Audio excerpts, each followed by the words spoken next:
Assalamualaikum warahmatullahi wabarakatuh. Om Swastiastu, Namo Buddhaya, salam kebajikan buat kita semua. Salam sahabat tani, halo sahabat tani. Perkenalkan, nama saya Langkoso Aswin Putra. Saya adalah pemilik penangkaran unta atau ostrich di Yogyakarta.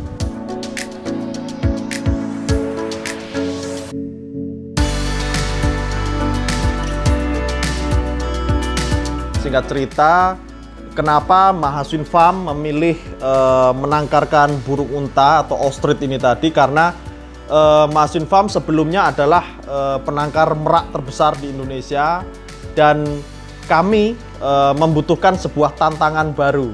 Nah, jadi kami memilih burung unta itu karena kami menganggap burung unta adalah sebuah tantangan di mana burung unta ini adalah hewan purba yang masih hidup di era modern sekarang. Jadi buat Mahaswin Farm ini sebuah tantangan baru. Di sisi lain kami juga merasakan sebuah kebanggaan ketika mampu menangkarkan, mampu melestarikan hewan yang berstatus purba. Nah, ini sebuah kebanggaan. Terus kedua, ketiga, berikutnya segmen pasar burung unta ini juga masih cukup sangat menjanjikan. Jadi makanya kenapa Mahaswin Farm memilih tantangan baru itu lebih ke burung unta.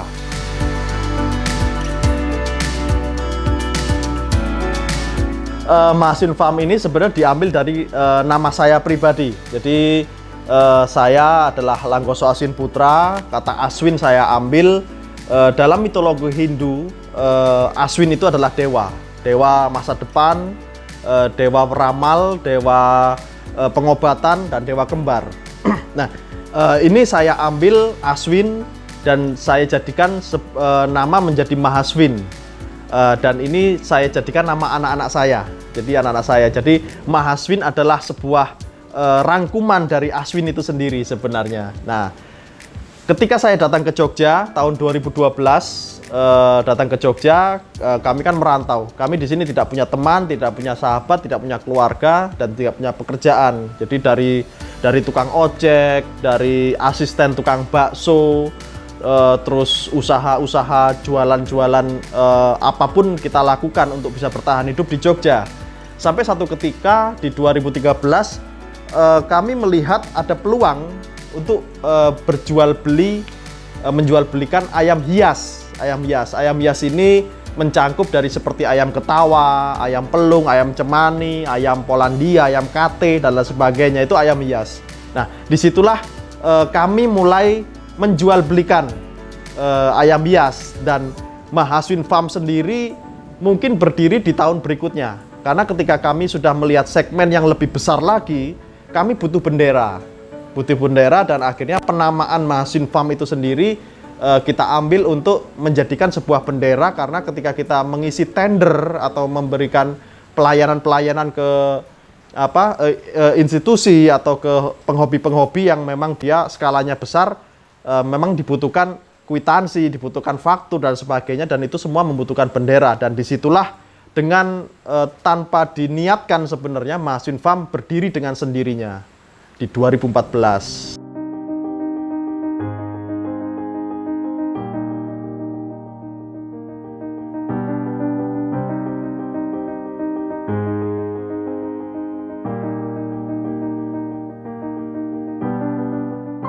Kalau saat ini jumlahnya hanya tinggal 6, karena kita kan pesanan kita juga tinggi sekali. Jadi hampir setiap hari itu ada yang bertanya, dan pengiriman itu hampir setiap bulan selalu ada. Jadi kalau di total keseluruhan dari awal itu mungkin ada ratusan ekor, 500 lebih mungkin. Tapi karena memang kita jual beli di situ jumlah saat ini tersisa 6 ekor dewasa. Jadi ostrich ini sama seperti hewan-hewan hutan pada umumnya ya. Hewan-hewan hutan pada umumnya itu dia memasuki masa-masa produktif itu di usia 3 tahun. Di usia 3 tahun dia masuk masa-masa produktif. Nah, jadi sebelum 3 tahun dia itu bisa dibilang kategorinya remaja. Jadi usia 3 tahun dia mulai produksi, dan satu kali produksi, satu betina itu bisa menghasilkan 20 butir telur. dalam satu periode. Sedangkan sama seperti hewan-hewan hutan pada umumnya, mereka ini punya musim. Jadi musim itu beda dengan setahun sekali. Kan ada orang bilang setahun sekali, itu berbeda. Ini semusim sekali. Dalam satu musim, dia itu bisa berproduksi atau bertelur berkali-kali.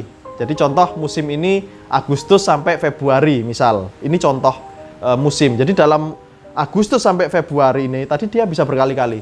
Nah, dalam satu periode itu dia bisa menciptakan atau memberikan 20 butir telur, satu betina. Di Masin Farm sendiri kita menggunakan sistem inkubator. Jadi inkubasi atau mungkin bisa dibilang mesin tetas. Jadi kenapa Masin Farm mengambil inisiatif untuk menggunakan mesin tetas dalam semua penetasan? Karena Masin Farm memang terfokus untuk menangkarkan. Jadi ketika si betina ini mengeram, khususnya ostrit ini dia mengeram 40 hari. Sedangkan 40 hari itu bisa dimaksimalkan, dia masih bisa bertelur. Nah, itu kan disayangkan sekali kita membuang waktu 40 hari. Sedangkan 40 hari ini dia bisa bertelur mungkin 20 butir. Nah, ini yang akhirnya Masin Farm mengambil keputusan atau kebijakan lebih memaksimalkan menggunakan mesin untuk menetaskan telur-telur dari ostrit ini tadi.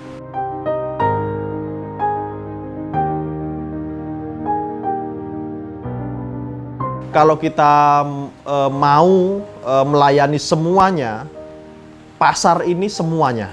Jadi sampai telur pun rebutan. Jadi telur pun banyak orang itu inden, tapi kita tidak melayani. Jadi SOP di Masin Farm ini sendiri kita mengeluarkan anakan itu di usia 1 minggu dengan bimbingan. Jadi kita tidak melepas pembeli itu mandiri, karena saya pastikan pembeli-pembeli atau pemilik baru ini, saya pastikan dia tidak cukup paham tentang cara merawat burung unta. Jadi dikhawatirkan bisa mati atau bahkan sakit di tempat barunya. Jadi Masin Farm tetap memberikan treatment, memberikan perawatan, memberikan layanan untuk terus berkomunikasi menangani hewan ini sampai bisa berhasil sampai dewasa. Ya, jadi kalau misalnya kita bicara anakan dulu ya, ya otomatis banyak orang melakukan kesalahan itu, penangkar-penangkar atau penghobi-penghobi baru melakukan kesalahan itu, anakan diperlakukan seperti dewasa. Jadi anakan ini dia masih butuh tempat-tempat yang hangat, masih belum boleh bersentuhan dengan hujan, belum boleh terlalu banyak kena angin, tapi banyak sekali penghobi-penghobi baru ini belinya anakan tapi mindsetnya dewasa, dilepas, dibuat mainan dan akhirnya dia kena bakteri, kena penyakit dan bisa mati. Nah, ini treatment berbeda-beda. Nah, kalau treatment dewasa, bagaimana biar bisa produksi bagus? Kembali lagi, produksi bagus atau jelek itu bukan hanya satu faktor, faktornya banyak sekali. Bisa karena musim pancarobanya tidak bagus, dia mengalami kebingungan. Kedua, bisa karena stres. Stresnya ini bisa karena mungkin dia merasa terancam oleh hewan yang ada di sana, atau mungkin dia merasa diganggu oleh temannya sendiri. Terus bisa juga karena genetik, memang dia genetiknya jelek, ya kan? Bagaimana mungkin kita bisa menyuruh dia produksi bagus kalau memang dia punya gen yang memang produksinya nggak bagus. Terus yang terakhir itu faktor pakan. Nah, faktor pakan ini juga berpengaruh ke produktivitas. Karena ketika kebutuhan dia saja tidak tercukupi, bagaimana dia bisa memproduksi telur? Karena telur itu membutuhkan mineral, membutuhkan kalsium, membutuhkan kalium, membutuhkan protein. Nah, kebutuhan ini saja dia sangat terbatas untuk dirinya sendiri. Nah, dia otomatis tidak bisa menciptakan telur banyak. Karena memang asupan itu kurang sekali. Nah, makanya untuk mendapatkan telur-telur yang banyak itu pertama dari pakan. Pakan ini jangan sampai dia kekurangan kalsium, jangan sampai dia kekurangan kalium, mineral, protein, dan lain sebagainya. Di luar itu jangan juga dia jadi stres.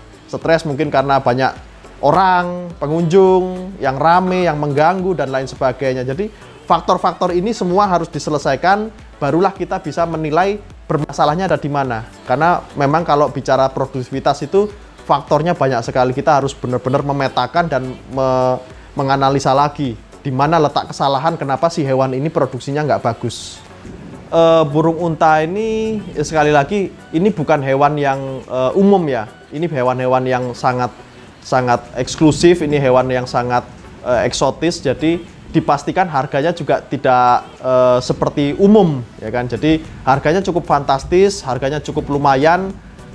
Rate-nya itu mungkin puluhan juta. Jadi dari puluhan juta bahkan mungkin ratusan juta. Jadi karena ini hewan hobi, jadi tidak ada angka pasti. Karena kadang-kadang ada yang jual bosan, ada yang memang sayang, terus ada yang mau beli harga berapapun saya beli. Jadi untuk angka tidak ada angka pasti, jadi tidak bisa dipastikan itu angkanya. Karena ini hewannya hewan hobi dan memang hewan langka.